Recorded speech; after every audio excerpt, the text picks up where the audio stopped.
오늘 우리에게 주신 하나님의 말씀은 역대하 32장입니다. 제 32장.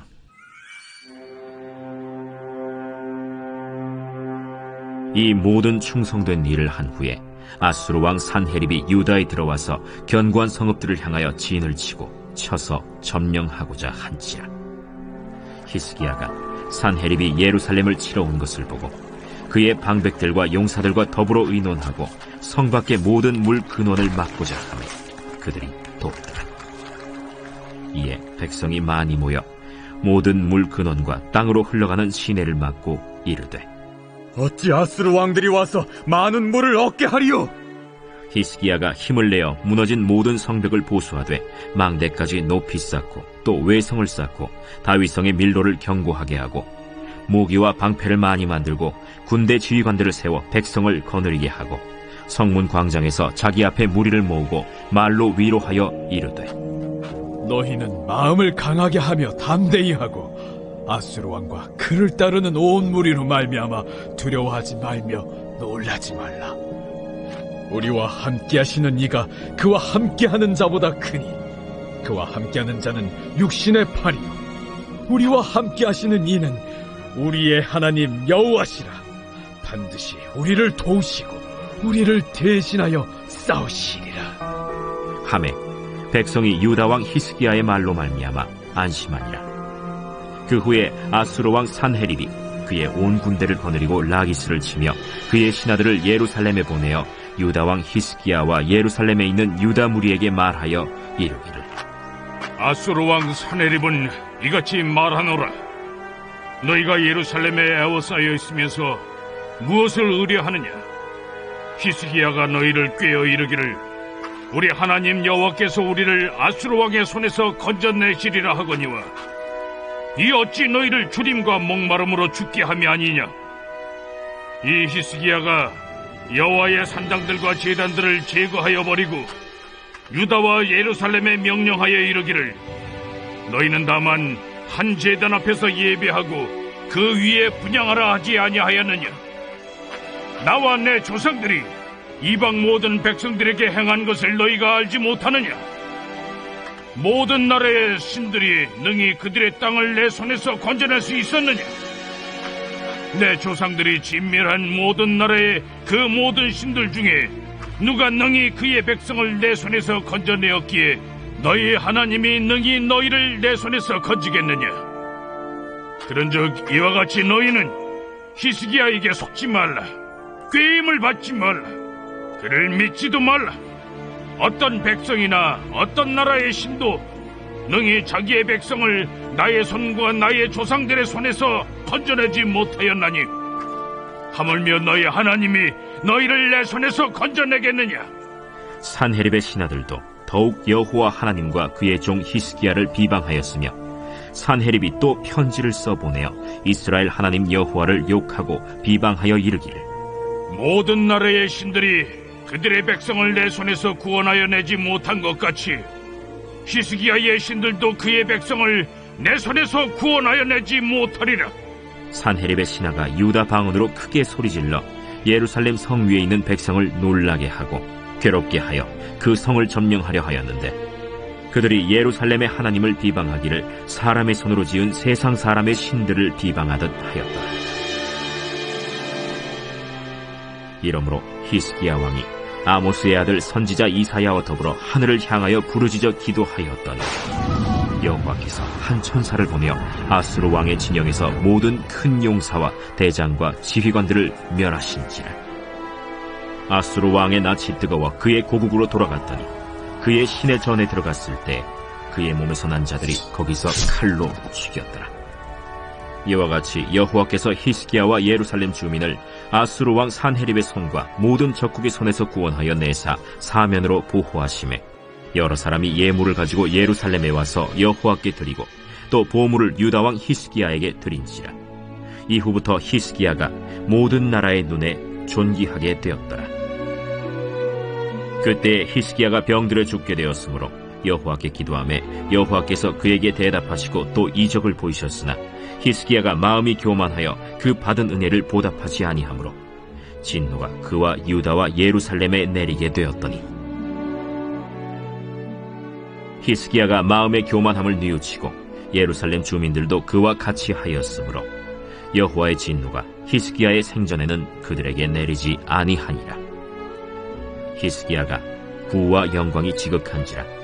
이에 은금과 보석과 향품과 방패와 온갖 보배로운 그릇들을 위하여 창고를 세우며 곡식과 새 포도주와 기름의 산물을 위하여 창고를 세우며 온갖 짐승의 외양간을 세우며 양떼의 우리를 갖추며 양떼와 많은 소떼를 위하여 성읍들을 세웠으니 이는 하나님이 그에게 재산을 심히 많이 주셨음이며 이 히스기야가 또 기혼의 윗샘물을 막아 그 아래로부터 다윗성 서쪽으로 곧게 끌어들였으니 히스기야가 그의 모든 일에 형통하였더라. 그러나 바벨론 방백들이 히스기야에게 사신을 보내어 그 땅에서 나타난 이적을 물을 때 하나님이 히스기야를 떠나시고 그의 심중에 있는 것을 다 알고자 하사 시험하셨더라. 히스기야의 남은 행적과 그의 모든 선한 일은 아모스의 아들 선지자 이사야의 묵시책과 유다와 이스라엘 열왕기에 기록되니라. 히스기야가 그의 조상들과 함께 누우매 온 유다와 예루살렘 주민이 그를 다윗 자손의 묘실 중 높은 곳에 장사하여 그의 죽음에 그에게 경의를 표하였더라. 그의 아들 므낫세가 대신하여 왕이 되니라. 오늘도 하나님의 은혜와 평강이 함께하기를 소망합니다. 히스기야가 왕이 되고 성전을 회복하고 지키지 못했던 유월절도 지키고 무너졌던 모든 그 체계들을 하나씩 다시 세우고 해서 이스라엘이 형통함을 누리게 되었습니다. 그렇게 하다가 한 번은 이 아수르 왕 산헤립이 유다를 점령하고자 진을 쳤다는 거죠. 그걸 히스기야가 알고는 3절에 보면 그의 방백들과 용사들과 더불어 의논하고 성 밖의 모든 물 근원을 막고자 하매 그들이 돕더라. 이건 뭐냐면 히스기야가 그 성 안으로 물을 끌어들여서 성 안에 실로한 못으로 물이 나오게 그렇게 그 터널을 말하자면 수로를 만들었습니다. 그러니까 기혼샘이라는 곳이 있는데 이 기혼샘이 물 근원인데 거기에서 물이 나는 거죠. 그걸 성 밖으로 그 물 근원에서 성 밖으로는 물이 흐르지 않게 그 언덕을 만들어서 거기를 덮어버리고 물길을 성 안으로만 끌어들여서 그 길이가 한 2km가 좀 안 되는 거리입니다. 굉장히 긴 거리죠. 사람 하나 겨우 빠져나갈 만큼 돌 틈새를 파가지고 터널, 수로를 만들어서 그 물이 이제 성 안에 실로한 못으로 나오게 그래서 그 터널을 바로 히스기야 때 이제 만들었던 것입니다. 그래서 아마 여러분 그 성지 순례, 예루살렘 순례할 때 이제 여러 코스들이 있는데 그 히스기야 때 만들었던 이 수로를 이제 코스를 잘 짜면 갈 수 있는 것 같은데 2km가 좀 안 되는 그 긴 좁고 어두운 통로 수로를 따라서 쭉 가면 성 안에 실로한 못으로 그렇게 빠져나오는 그 길입니다. 그래서 그렇게 해서 이제 물 근원을 막아서 이제 그 성 밖으로는 흐르지 않게, 그러니까 성을 에워싸고 있는 이 아수르 사람들은 물이 없어서 목이 마르게 하고, 그러나 이제 성 안에 있는 사람들은 물을 마실 수 있게 그렇게 이제 히스기야가 했다는 거죠. 자, 그래서 4절에 보면 이에 백성이 많이 모여 모든 물 근원과 땅으로 흘러가는 시내를 막고 이르되 어찌 아수르 왕들이 와서 많은 물을 얻게 하리요 하고, 그러니까 굉장히 우리 종아리 중간까지 올 만큼 많은 물이 흐르는, 조금 흐르는 게 아니고 이 기온샘에서 나와서 실로한 못으로 이렇게 많은 물이 흘러 들어올 수 있도록 그렇게 이제 만들었던 것이고, 그 당시에 지금도 쉽지 않지만 그렇게 좁고 그렇게 먼 길을 이 수로를 어떻게 만들었는지 우리가 거의 상상하기 어려울 만큼 굉장한 일을 이제 했던 것이죠. 자, 그렇게 했더니 이 아수르 산헤립이 남유다를 향해서 비방합니다. 비방하면서 온갖 망언을 이제 하는 거죠. 여러분 15절 이하에 보면 그런즉 이와 같이 너희는 히스기야에게 속지 말라, 꾀임을 받지 말라, 그를 믿지도 말라. 어떤 백성이나 어떤 나라의 신도 능히 자기의 백성을 나의 손과 나의 조상들의 손에서 건져내지 못하였나니 하물며 너희 하나님이 너희를 내 손에서 건져내겠느냐 하였더라. 산헤립의 신하들도 더욱 여호와 하나님과 그의 종 히스기야를 비방하였으며 17절에 보면 산헤립이 또 편지를 써 보내어 이스라엘 하나님 여호와를 욕하고 비방하여 이르기를 모든 나라의 신들이 그들의 백성을 내 손에서 구원하여 내지 못한 것 같이 히스기야의 신들도 그의 백성을 내 손에서 구원하여 내지 못하리라. 이렇게 이제 비방하고 했습니다. 자, 그렇게 했을 때 히스기야가 하나님 앞에 기도하고 하나님께서 천사를 보내서 그 아수르를 물리쳐 주셨다. 이제 그런 이야기인데, 근데 이제 여기 보면 하나가 빠져 있죠. 뭐가 빠져 있냐? 히스기야가 하나님의 성전 문짝에 금을 갖다 바친 게 빠져 있습니다. 그러니까 히스기야가 잘못했던 것들은 이제 언급하지 않고 그 뒤에 내용들을 이제 쭉 이어서 기록하고 있죠. 이제 이런 게 이 글을 쓴 저자의 의도가 이제 보이는 것이죠. 나라를 지금 다시 이 이스라엘이라는 나라를 재건하는 그런 상황에서 뭐 의도적으로 그 잘못됐던 것 이야기를 좀 이제 누락시켰던 것 아닌가. 이제 그런 의도가 보이는데 이제 역대기서 전체에 흐르는 그 하나의 관점, 약간 뭐 그런 부분들은 언급을 해도 살짝 언급하거나 좀 축소하거나 뭐 굳이 그런 이야기를 하지 않는 거죠. 자, 그렇게 해서 여러분 결국 아수르가 쫓겨나가고 남유다가 승리하게 됩니다. 그래서 이 일로 인해서 다른 여러 나라 사람들이 모든 예물, 보물을 히스기야에게 보내고 이 일로 인해서 히스기야의 권위가 더 높아지게 됩니다. 자, 그럴 때 여러분 사실 이 조심을 해야 되죠. 사실 히스기야가 뭘 잘해서 된 게 아니라 히스기야는 뭐 자기 나름대로는 이제 바르게 하려고 했고, 그렇게 했더니 모든 나라 열국에서 하나님께서 히스기야를 존귀하게 그렇게 하신 겁니다. 그러니까 이게 히스기야가 뭘 잘해서 자기 공로가 아니고 하나님의 은혜인데, 근데 이 일로 인해서 히스기야의 마음에 교만이 싹 들어오는 겁니다.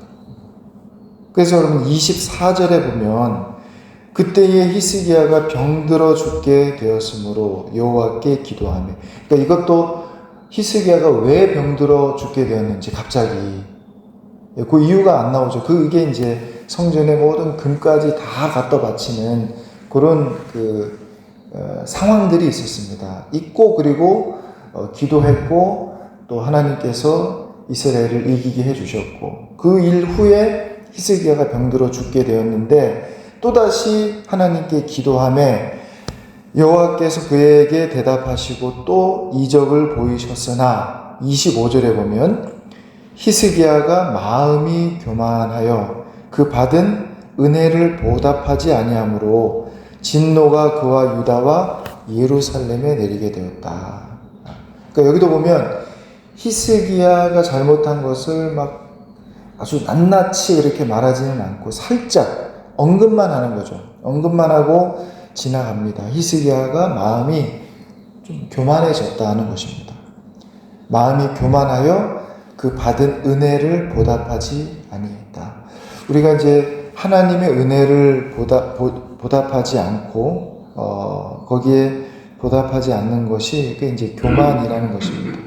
히스기야가 하나님의 성전 문짝의 금까지 다 갖다 바쳤어도, 그런 정말 해선 안 된 일을 했어도 하나님께서 자기 이름을 위해서 이 예루살렘 성을 보존해 주시고 히스기야의 명성이 오히려 더 유명하게, 그래서 세계 각국으로부터 예물을 가져올 정도로 그렇게 존귀하게 했음에도 불구하고 그 은혜에 보답하지 않는 그 히스기야의 모습이 그 교만인 것이죠.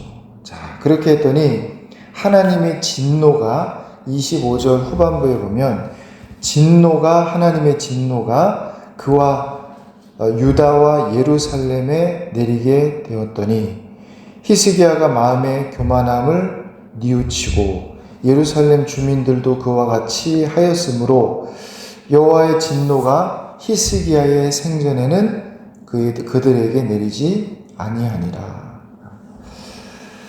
그러니까 여기 보면 히스기야의 생전에는 그들에게 내리지 않았다. 생전에는. 이 말을 여러분 뒤집어 보면, 그러면 히스기야가 죽은 후에는 하나님의 진노가 그들에게 내렸다, 이런 이야기죠.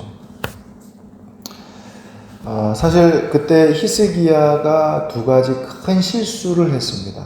하나는 이 아수르가 쳐들어왔을 때 그걸 처음부터 하나님께 다 맡기고 믿음으로 그렇게 하나님을 온전히 신뢰하지 않고 온갖 것을 다 갖다 바치면서 심지어 성전 문짝의 금까지 다 베껴 갖다 바쳤는데, 그럼에도 불구하고 하나님께서 그 아수르 18만 5천 명을 멸절하게 이기게 그렇게 해주셨고, 그러면 정말 히스기야가 겸손해야 될 텐데 자기의 명성이 온 세계 열방에 올라가게 되니까 그 마음이 교만해져서 우쭐했던 것입니다.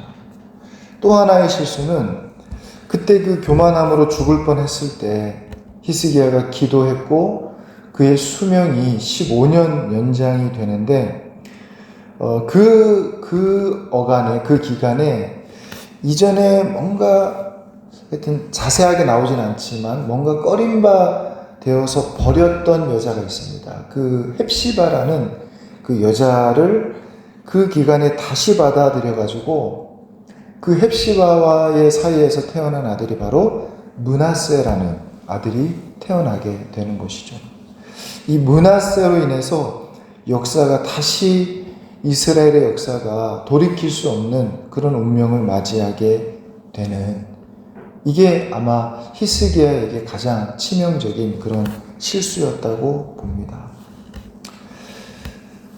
그리고 마지막 33절에 보면 히스기야가 그의 조상들과 함께 누움에 온 유다와 예루살렘 주민이 그를 다윗 자손의 묘실 중 높은 곳에 장사하여 그의 죽음에 그에게 경의를 표하였더라. 그의 아들 므낫세가 대신하여 왕이 되니라.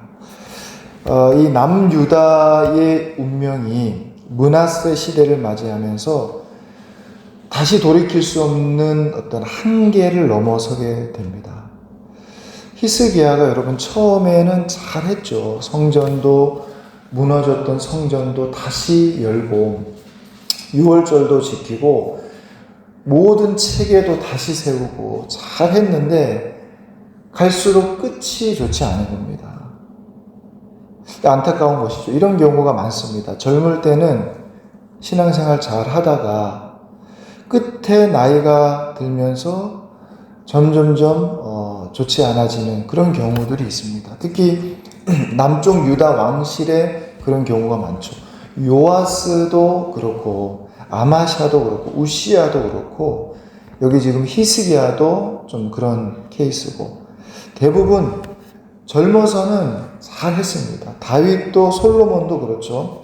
젊어서는 정말 믿음으로 잘했는데 끝에 가면서 사람이 점점 때가 묻고 순수성을 잃어버리고 나이가 들면서 이런저런 실수를 하면서 잘못되는 그런 경우들이 있다는 겁니다. 근데 여러분, 이게 일반 사람도 문제지만 그게 만약에 어떤 한 나라의 지도자다, 어떤 교회의 지도자다, 그러면 그 영향은 모든 국민들, 모든 성도들에게까지 미치게 된다는 거죠.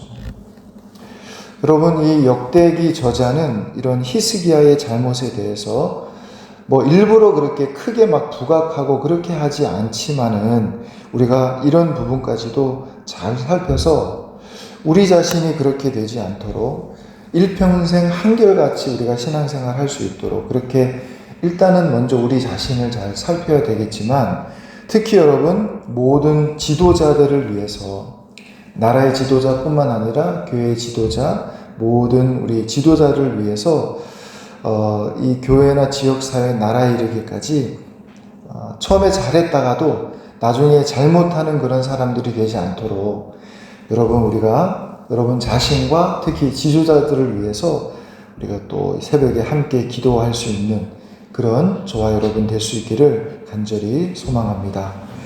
기도하겠습니다. 하나님 아버지 감사합니다. 히스기야가 하나님의 말씀대로 처음에 잘 하다가 점점 끝에 가면 갈수록 이런저런 실수를 하게 되고 또 교만하게 되고 그 끝 모습들이 그렇게 아름답지 않았던 것을 우리가 보면서, 하나님 오늘 우리 자신이나 또 우리 나라의 지도자, 또 교회의 지도자들, 모든 우리 세우신 지도자들을 위해서 우리가 이 새벽에 기도합니다. 하나님 한결같은 마음으로 나라를 위해서, 또 교회를 위해서, 또 지역사회를 위해서 헌신하며 충성하며 한결같은 마음으로 봉사할 수 있는 그러한 우리 지도자들이 다 될 수 있도록 인도하여 주셔서 그것이 그 자신뿐만 아니라 모든 국민들, 성도들에게 큰 은혜가 되게 하여 주시옵소서. 하나님, 이 새벽에 나와서 기도하는 우리 성도들의 기도를 다 들어 응답하여 주시고, 육신의 질병 가운데, 연약한 가운데 있는 모든 성도들 하나님 회복시켜 주시옵고, 또 영적인 문제, 또 여러 가지 정신적인 문제가 있는 모든 성도들도 주님 회복시켜 주시고, 하나님 아버지 주님 앞에 더 아름다운 모습들로, 건강한 모습들로 우리가 살아갈 수 있도록 인도하여 주시옵소서. 감사드리며 예수님의 이름으로 기도합니다. 아멘.